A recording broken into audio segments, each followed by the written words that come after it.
listening to In Between the Lines podcast with Shamar and Jay. Nothing is out of bounds. Yo, it's the In Between the Lines podcast. I'm Shamar. That's Jay. You are the Pod Squad. Thank you for tuning in. Make sure you like and subscribe if you're new to the channel. Jay. Yo, bro. What's going on? It's a question, man. I was reading something. I thought it was an interesting question. Mm-hmm.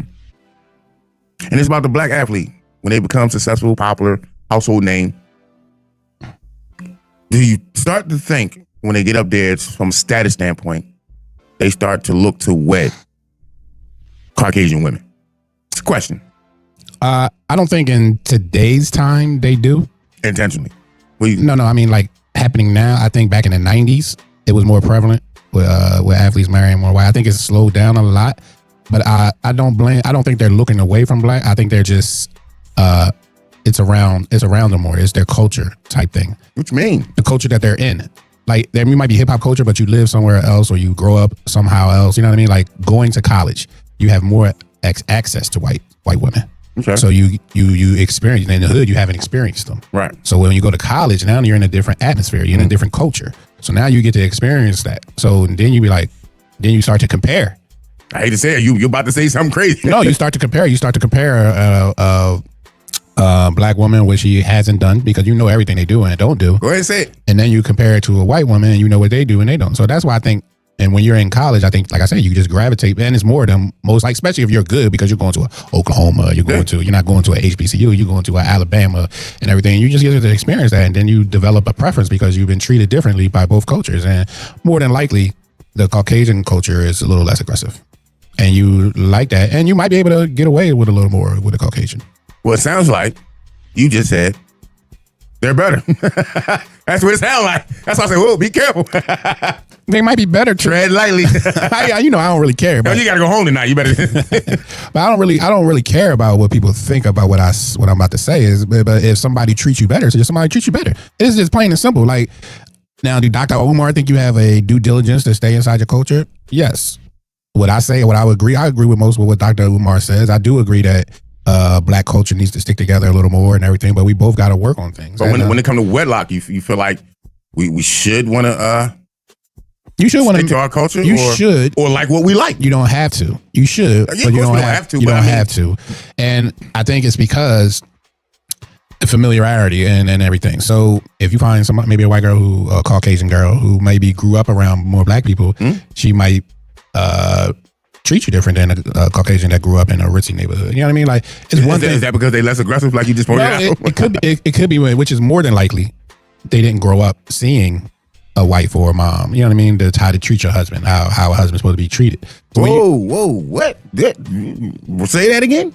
Because normally, especially in today's times, black women don't grow up in a household that's married, and we're the least married now.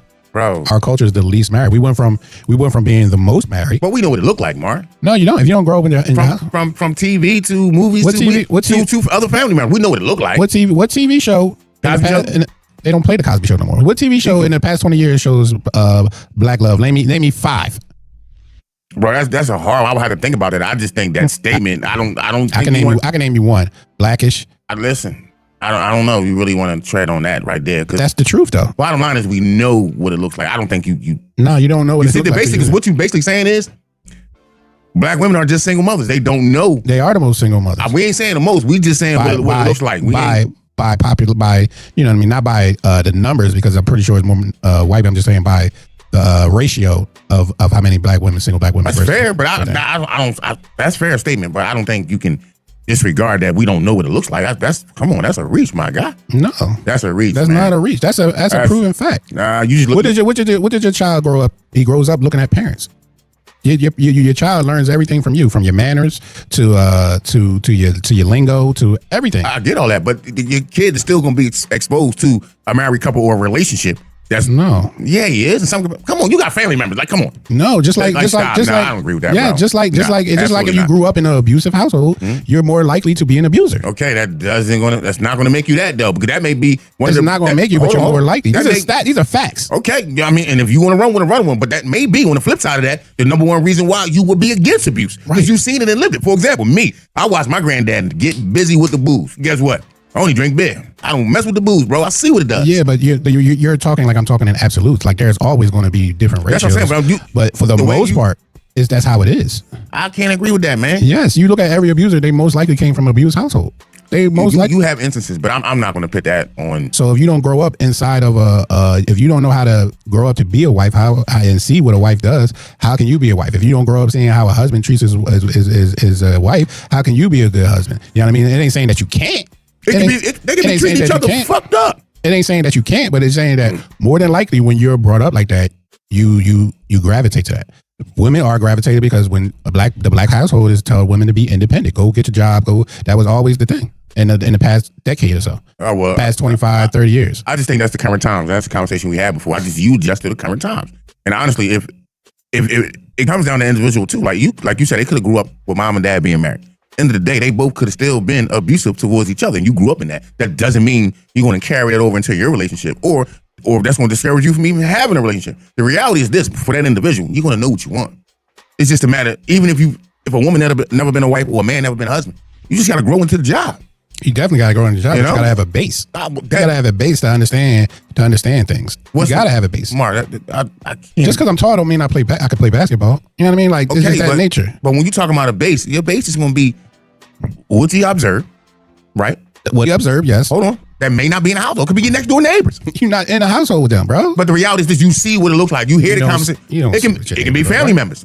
It can be. You don't grow up with them, boy, my man. You don't grow with them. You don't grow up with them. Well, let's be honest. In a black family, if you ain't grow up in a married environment, I picture you like this, and your cousins is married, this, that, or third, you're going to know what's going on in the house. They going to share. They on that phone, chopping it up. Nah. Yeah, that's how I go in a black family, at least in our culture. But no, I just think, again, still, I don't think just because you didn't grow up within that kind of situation where you can observe and live it every day, because again, that situation could have been an abusive one. We don't know, but the reality is this: as time go on and you looking at that or you're not looking at that, at some point, as you grow into adulthood, you're going to know what you want. Even if you want to be married or not be married, you're going to know what you want. Yeah, but that's not realistic. Huh? We all want to be rich. You all have to. No, because I'm two different parallels. I'm not taking two different parallels. I'm going off the premise you just said. We all dream to be rich and everything, and we all can do it. But some people just don't have the work effort, or somebody didn't see how it was done to be work, and they become lazy and everything. Like a lot of stuff that you are growing up with, from either schooling to attitude to everything, grows up is in your household. That's why it is parallel. That's why kids do better in married households. I think that's stability reason. It's the same thing. You're growing up because it's in your household. Somebody's there. It's the stability. It's what you see. It's attention. There's more accountability too. Correct. So that's what I'm saying. Those same reason that a married household child does better is the same reason that a child can grow up and see a good marriage, and then when they can see bad marriage, and then they can have bad marriages. But I'm saying good marriage comes from seeing what's that, and then you get some people who be like I said, the way the world is now is to teach you not to get married, is to teach you to go to school first and get your independence, and a lot of women be like, I'm not going to succumb to my husband. I'm going to go get my own and be independent. It's independent thinking now. So because that's what they're teaching. I don't know if they're teaching that. I think, again, stuff like that, man, it's the individuals, what they want, man. So teaching, like who's teaching this? It ain't in schools. The teaching is. It ain't in the colleges. No, the teaching is with life experiences. No, not life experiences. What society is projecting onto people now. They're rejecting all of that. They're taking away that. Now, with the economy and how everything is going and inflation, now these same people is like, damn, we got to shack up. You can't make it on your own in this society. A lot of people. All depends how you want to live. I agree with that, but it definitely depends on how you want to live. But I will say again, in anything, especially when it comes to relationships, you just grow into it, man. We all want to be in something solid, but that doesn't. How we grew up, I don't think it's going to have that much of an outcome on how we go to live moving forward within relationships. That impact not only could be good or bad, but at the end of the day too, you're a different individual than mom and dad and what they were within their relationship. So when we first started this, you said children search out male figures in the hood and try to inspire them to be them. Who said that? That was like one of our first things. He was like, "Oh, growing up in the hood, I might use my big homie as a who looked out for me and be my manly figure in my life." You said stuff like that. So let me be clear. This is so if you want to attempt to go back to that, I'm gonna tell you what I mean by that because I grew up like that. Right. This is what I mean specifically. Everybody got different traits, right? Mm-hmm. So when it comes to me and not having a certain skill, I may take something from you. You know what I'm saying? Then the next person, I may take something from them. I'm trying to make that into myself. All them great traits that I see in individuals, those are things I'm trying to gravitate to, that I'm trying to, put myself in those positions. But you can't, I don't think me saying, okay, this brother right here, how he move, that's where I want to move specifically, because ain't none of us perfect. What you just said is basically what I'm saying in the household. You're trying to take traits from people outside the household, but if you have those traits from your parents inside the household, as far as a wedding, you know what I mean? A marriage, you'll take those traits from them. The same way you just said you'll take traits from different people, you would take traits from the same people living in your household more because you're there more. So it's the same thing. It's just the people in it. That's why I said if you grew up in a marriage, you're more than likely to know how a good marriage or a bad marriage. You're more than likely to be that in your marriage. So if you grew up in a bad marriage, an abusive marriage, and an alcoholic marriage, you might take that on as an adult. If you grew up in a great marriage, you might take that on as an adult. You're taking in what you're seeing. Some of it, yeah. Again, that goes either way. It's all of it, bro. You're taking in all of it. You're either taking in all of it to either become that or not become that. You're taking it in. You're either taking it all in because you're there probably 10 to 12 hours of your life, and you sleep in the other rest, and you're going to school growing up. You're either taking it in to become that or taking it in not to become that. Either way, you're taking it in. I just think you take what you need that can benefit you. Because again, I'm growing up with my grandparents, bro. I seen 40, 50 years to me of something solid, but I seen them rough patches. Now I take everything that was good within that from what I saw, but them rough patches that I saw, I don't want no part of that. You're taking that in not to be that. That's what I'm saying. I'm not taking it in. I'm not. Listen, what I'm saying. And then with me being married, I'm not taking all of that. I'm taking what it's supposed to look like within those great moments. I'm also witnessing too what it look like within those bad moments. You want to have that balance, right? So in saying that, picture like this: how my granddad would wine and dine my grandma, and different occasions, just that and third. Yeah, I'll take some of that, but at the same time too, I watched my granddad not come home for a couple days because he even went hard on the bottle and on some other shit. I'm not taking that. So going forward, for me, growing up, wasn't fucking with the liquor because I seen that impact. Did I want to be married? I can't remember being young saying, yo, I do want to be married one day. I want this, I want that. I just think when I found the right person, those conversations came. Yeah. You know what I'm saying? And it evolved into that. And then the things that I wanted while I'm married and because I'm married, okay, the single home with the white picket fence, the 2-car garage, those things. Again, just growing into it, but taking the whole 100% of grandmom and granddad marriage. But you literally just took in 100% of your grandma and granddad. Yeah. Because, like I said, you're either in there to take it in not to do, the booze, or you're taking it in what to do, the whining and dining. Mm-hmm. You just pick and choose how to live it. And you live in 100% of it. That's what I'm saying. So you took in 100% of that. You might not have did, but you took it in either to project it or reject it. Yeah, the good with the bad. Yeah, absolutely. Yeah. So that's what I'm saying. They are influential on everything they did was influential on you. Mm-hmm. That's why I said so. Growing up in a good marriage is very influential on a child. Healthy, I know that. I'll say again, just being young, that wasn't on the bucket list. Like, I didn't say you want to be married. I'm saying when it happens, you know what to do. But was that on your bucket list growing up? And you want to be married, this, and a third?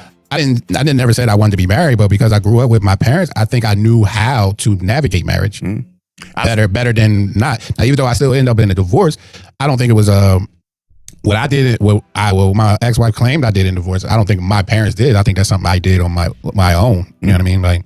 But everything I took in as far as treating my lady right, I never seen my dad treat my mom wrong. So that's a hard thing for me to even fathom. But everything I seen my dad do for my mom, I took that in. And I think I applied it well into my marriage. Like I said, my wife said what I did. She was sitting here, it'd be a different conversation. It would be a different conversation. There you go. I don't know, but for everything I did, I think I did well. Like I said, that's definitely a good conversation we could have one week. Looking back on marriages and everything. So I think next week we could have a segment about that. Looking back on marriage and realizing the things that you could have done differently outside of it. Because I did. That's an honest conversation.